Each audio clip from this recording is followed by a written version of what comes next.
You're watching South Asia Newsline and here are the top stories we are tracking for you on Friday, the 31st of January. India's budget session kicks off with President's address and economic survey. EU reiterates human rights concern over military trial in Pakistan, warns could lose GSP Plus status. And Nepal's indigenous Tamang community celebrates Year of Snake.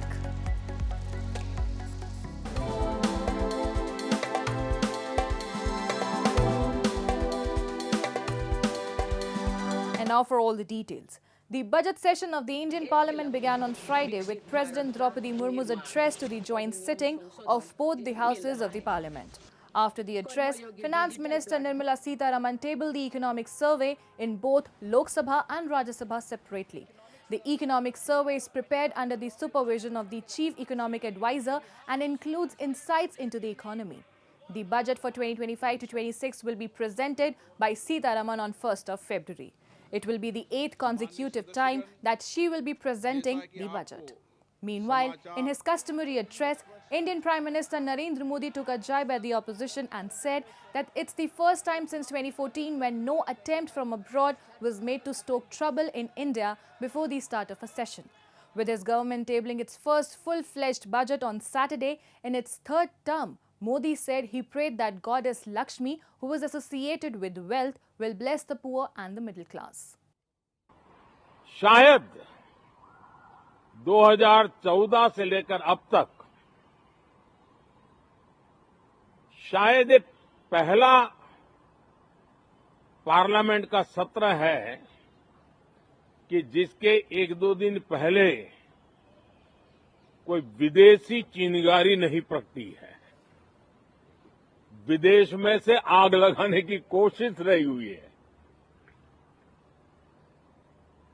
10 साल से 14 से देख रहा हूं, हर सत्र के पहले शरारत करने के लिए लोग तैयार बैठते थे और यहां उसको हवा देने वालों की कोई कमी नहीं है। Meanwhile, Congress Parliamentary Party Chairperson Sonia Gandhi, reacting to Murmu's address, said that the president could hardly speak, poor thing, and was getting tired while speaking.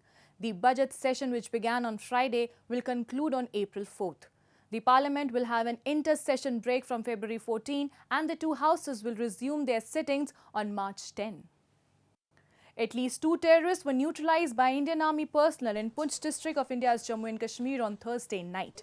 Troops picked up the movement of the terrorists trying to sneak into Indian territory from across the LOC, leading to the gunfight, officials said. The army has recovered a number of weapons and a warlike store. The operation was still underway till the last reports came in. A day earlier, security forces carried out searches at 25 locations in Rajouri district in order to trace and apprehend overground workers of the terrorists. The overground workers act as eyes and ears of the terrorists by providing them with logistics support, ferrying weapons from place to place and watching the movement of the security forces for the terrorists.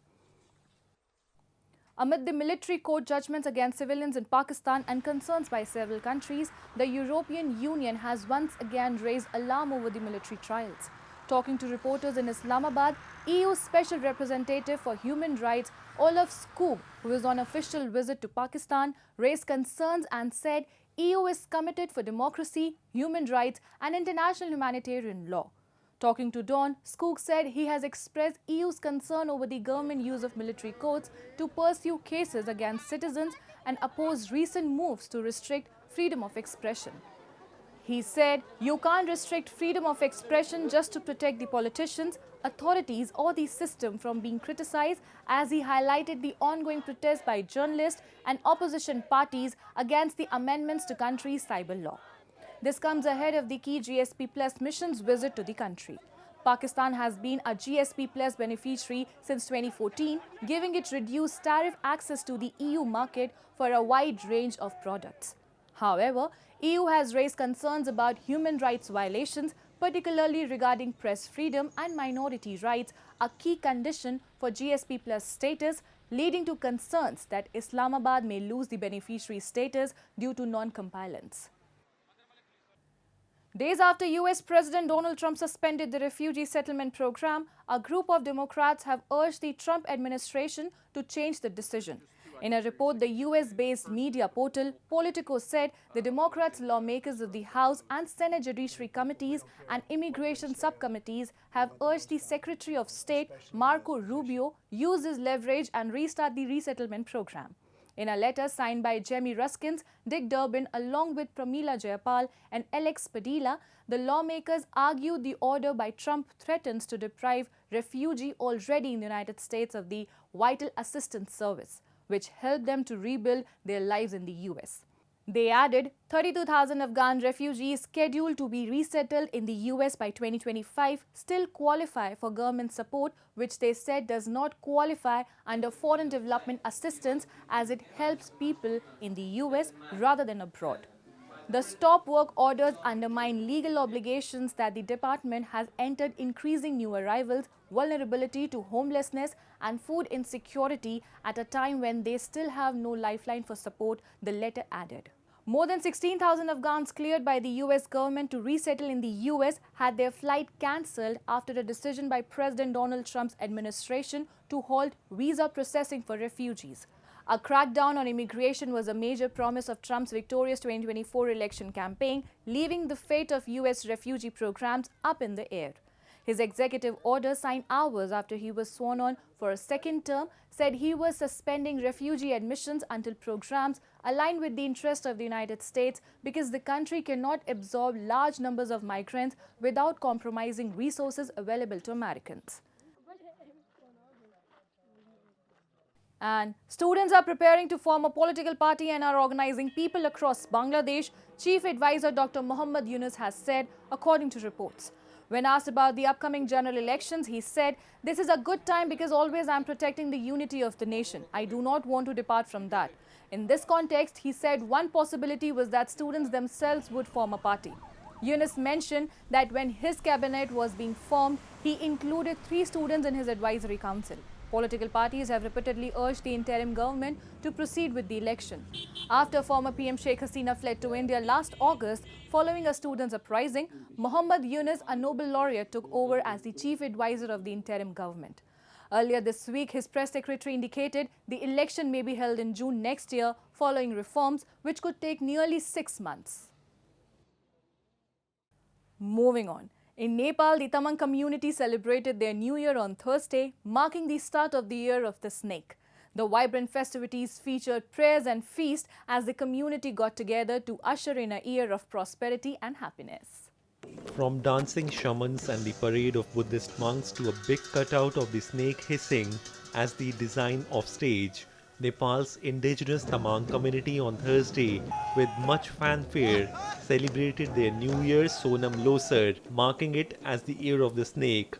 The Tibeto-Burman ethnic group of Nepal, Tamang, constitutes about 5.6% of the population of the Himalayan nation, as per the 2021 census. The residents of high-lying areas follow the Manjushri calendar, as per which the 2861st year started from Thursday. यो हाम्रो तामाङहरुको विशेष पर्व हो यो चाहिँ तामाङहरुको विशेष यो आज समग्रमा सबैले बुझ्ने भाषामा नाग वर्ग भन्छ यो नाग वर्ग चाहिँ अहिले प्रवेश गरेको छ र त्यो नाग वर्ग यो लोसार भनिन्छ लोछार भनेको चाहिँ नयाँ वर्ग छ हो समग्रमा सबैले बुझिने भाषामा नयाँ वर्ष तामाङहरुको नयाँ वर्ष आजबाट सुरु भएको छ यो नाग वर्ष सुरु भयो र हामी यो यहाँ टुडी खेल्न मात्रै मनाउँदैनौं यो हामी तामाङ जातिले घर घरमा पनि यो मनाउँछौं प्लस हामी टुडी खेलमा नि एक त हामी सबैलाई रमाइलो हेर्न गर्न र यो लोसार तामाङले मनाउँछ है. Sonam Losar is divided into 12 categories, including rat, cow, tiger, rabbit, snake, horse, dog and pig. The indigenous Tamang community this year is celebrating the Year of the Snake. During the festival, the houses and neighborhood are kept clean, sacred clothes are hoisted, and prayers are conducted by worshipping Lord Buddha. On the day of the New Year, people take blessings from monks and elders for their progress, prosperity and happiness. The events are followed by extensive feasts. That's all in tonight's edition. We will see you same time next week. Have a great weekend. Good night.